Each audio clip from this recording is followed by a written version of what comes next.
Hello friends, my self केवी। मैं आपका अपने चैनल फनी वोकैब गुरु में आपका स्वागत करता हूं। आज मैं आपके लिए बहुत ही इंपॉर्टेंट और इंटरेस्टिंग टॉपिक लेके आया हूं, जो आपकी आगामी परीक्षाओं जैसे SSC, CGL, MTS, HSSC, DRDO और एस्टेट जैसी परीक्षाओं में आपके लिए उपयोगी सिद्ध हो सकता है। तो आपका ज़्यादा समय व्यर्थ ना करते हुए मैं सीधे अपने टॉपिक पे आता हूँ। आज का हमारा टॉपिक है अंतर्राष्ट्रीय न्यायालय।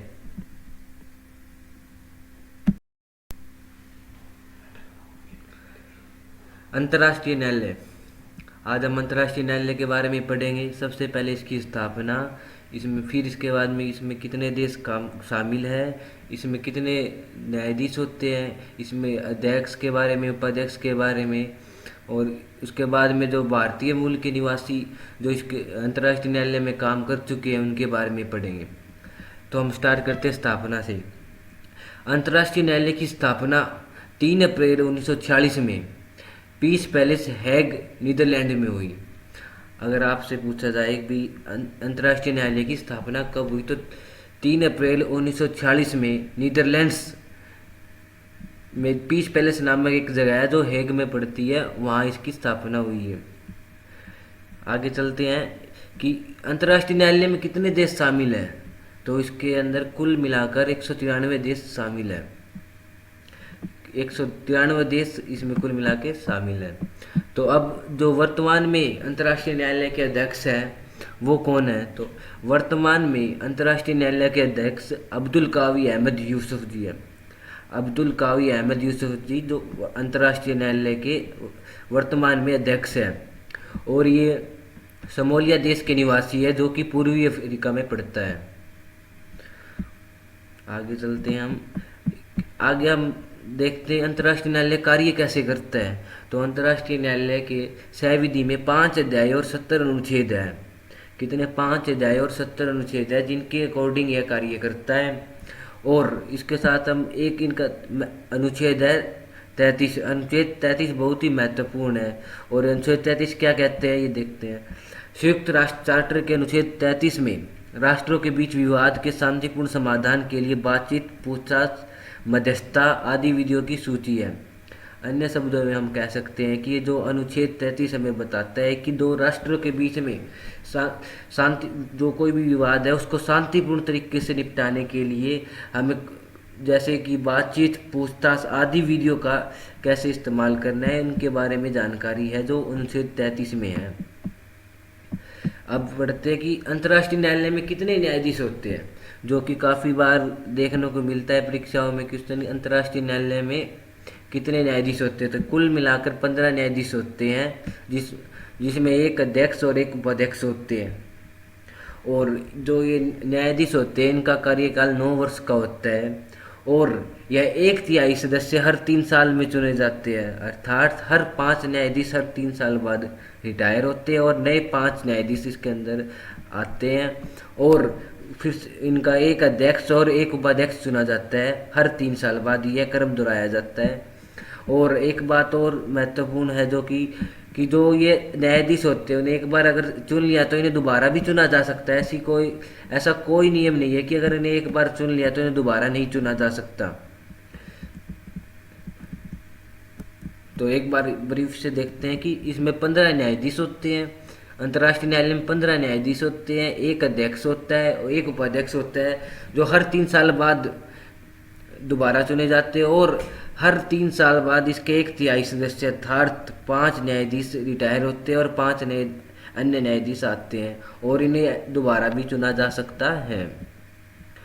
और जो अंतर्राष्ट्रीय न्यायालय है वो कौन सी भाषाओं में कार्य करता है? तो अंतर्राष्ट्रीय न्यायालय है वो सिर्फ 2 भाषाएं, अंग्रेजी और फ्रेंच, इन 2 भाषाओं में ही कार्य करता है। अर्थात हम इनको बोल सकते हैं कि अंतर्राष्ट्रीय न्यायालय की जो सरकारी भाषाएं हैं वो अंग्रेजी और फ्रेंच ही है, अन्य कोई भाषाओं का वहाँ इस्तेमाल नहीं होता।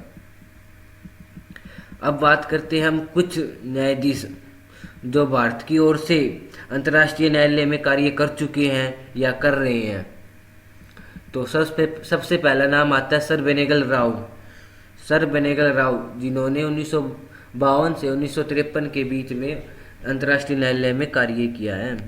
इसके बाद में है नागेंद्र सिंह जिन्होंने 1973 से 1988 के बीच में अंतर्राष्ट्रीय न्यायालय में कार्य किया है। ये नागेंद्र सिंह है जो 1985 में, जो ये है 1985 में अंतर्राष्ट्रीय न्यायालय के उपाध्यक्ष भी रह चुके हैं।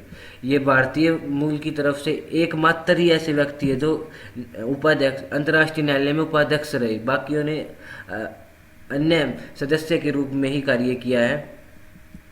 तो ये बहुत ही महत्वपूर्ण क्वेश्चन है। ये आगे आगामी परीक्षाओं में पूछा भी जा सकता है कि ऐसे भारतीय मूल के न्यायाधीश जिन्होंने अंतर्राष्ट्रीय न्यायालय में उपाध्यक्ष के रूप में कार्य किया है, तो वो नागेंद्र सिंह जी है। और कब किया, तो वो 1985 में किया है। इसके बाद है रघुनंदन स्वरूप पाठक। रघुनंदन स्वरूप पाठक जिन्होंने 1989 से 1991 में अंतर्राष्ट्रीय न्यायालय में कार्य किया है। अब बात करते हैं वर्तमान में भी अंतर्राष्ट्रीय न्यायालय में कार्य कर रहे हैं न्यायाधीश के रूप में, वो है दलबीर भंडारी जी। दलबीर भंडारी जी 27 अप्रैल 2012 से न्यायालय के सदस्य हैं और इन्हें 2 बार चुना जा चुका है भाई। इन्हें 2 बार चुना जा चुका है और इनका संबंध भारत देश में राजस्थान राज्य के जोधपुर जिले से है। तो इनसे भी पूछा जा सकता है क्वेश्चन, वर्तमान में भारतीय न्यायाधीश जो अंतर्राष्ट्रीय न्यायालय में कार्य कर रहे हैं, तो वो दलबीर भंडारी जी है जो राजस्थान जोधपुर से बिलोंग करते हैं। आइए एक बार इसको रिवाइज कर लेते हैं। हमने स्टार्ट किया था इसकी स्थापना से, अंतर्राष्ट्रीय न्यायालय की स्थापना कब हुई तो और कहाँ हुई। तो यह स्थापना 3 अप्रैल 1946 को नीदरलैंड्स में हेग के पीस पैलेस नामक जगह पर हुई। तो ये अगर आपको ज़्यादा याद नहीं रहता तो आप नीदरलैंड्स को ज़रूर याद रखेंगे कि 3 अप्रैल 1946 में नीदरलैंड्स में इसकी स्थापना हुई है। और इसमें कुल मिलाकर 193 देश शामिल है। अंतर्राष्ट्रीय न्यायालय में कितने देश शामिल है? 193 देश शामिल है। और इसके अंतर्राष्ट्रीय न्यायालय में वर्तमान में जो अध्यक्ष है वो अब्दुल कावी अहमद यूसुफ है, जो कि सोमालिया देश के निवासी हैं और यह सोमालिया देश पूर्वी अफ्रीका में पड़ता है। और वर्तमान में भारत की ओर से दलबीर भंडारी जी अंतर्राष्ट्रीय न्यायालय में न्यायाधीश के रूप में कार्य कर रहे हैं। और इसके बाद में हमने देखा कि अंतर्राष्ट्रीय न्यायालय कार्य कैसे करता है। तो इसके लिए 5 अध्याय और 70 अनुच्छेद है जिनके अनुसार यह कार्य करता है। इसके बाद में हमने अनुच्छेद 33 के बारे में जाना कुछ कि इस अनुच्छेद 33 में क्या है और न्यायालय के लिए क्या कार्य करता है ये। तो इसमें हमें पता चला कि यह 2 राष्ट्रों के बीच में विवादों को शांतिपूर्ण ढंग से इसका हल करने के लिए पूछताछ, बातचीत जैसी वीडियो की सूची इसके अंदर है और यह कैसे कार्य करती है और कैसे इन झगड़ों या फिर विवादों को निपटाया जाता है। और इसके बारे में हमने आगे पढ़ा कि अंतर्राष्ट्रीय न्यायालय में कितने न्यायाधीश हैं और कैसे इनका चयन होता है। तो अंतर्राष्ट्रीय न्यायालय में 15 न्यायाधीश होते हैं। कितने होते हैं? 15 न्यायाधीश होते हैं, जिनमें एक अध्यक्ष होता है और एक उपाध्यक्ष होता है। ये 3 वर्ष के लिए चुने जाते हैं। उसके बाद में फिर 1/3 सदस्य रिटायर होते हैं और 1/3 सदस्य नए आते हैं। तो फिर से इन्हें दोबारा एक अध्यक्ष और एक उपाध्यक्ष चुना जाता है और इनका कार्यकाल 9 वर्ष होता है। यहाँ में एक बात को ध्यान में रखना है कि इन जिन न्यायाधीश है उनका कार्यकाल 9 वर्ष होता है, लेकिन हर 3 वर्ष बाद 1/3 सदस्य रिटायर होते हैं और फिर अध्यक्ष और उपाध्यक्ष चुनते हैं। वही जो इसके सदस्य हैं, अन्य सदस्य हैं, वो एक अपने में से एक अध्यक्ष और एक उपाध्यक्ष को चुनते हैं। और एक महत्वपूर्ण बात यह भी है कि इन्हें दोबारा चुना जा सकता है, अर्थात अगर इनका एक बार ये न्यायाधीश के रूप में कार्य कर चुके हैं तो इन्हें दोबारा भी कार्य कर सकते हैं। ऐसा कोई नियम नहीं है कि एक बार चयन होने के बाद में दोबारा कार्य नहीं करें। फिर हमने जाना कि न्यायालय में अंतर्राष्ट्रीय न्यायालय में कौन सी भाषाएं हैं, अर्थात सरकार वहाँ की भाषाएं कौन सी है जिनमें न्यायालय कार्य करता है। तो वहाँ सिर्फ 2 ही भाषाओं को समझा जाता है या फिर सरकारी भाषाएं, वो है अंग्रेजी और फ्रेंच। कितनी भाषाएं हैं? सिर्फ 2, अंग्रेजी और फ्रेंच।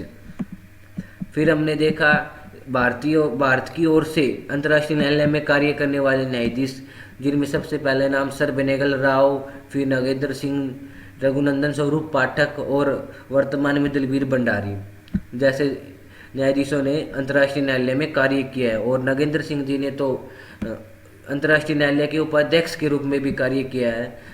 यह एकमात्र भारतीय न्यायाधीश हैं जिन्होंने अंतर्राष्ट्रीय न्यायालय में उपाध्यक्ष के रूप में कार्य किया है।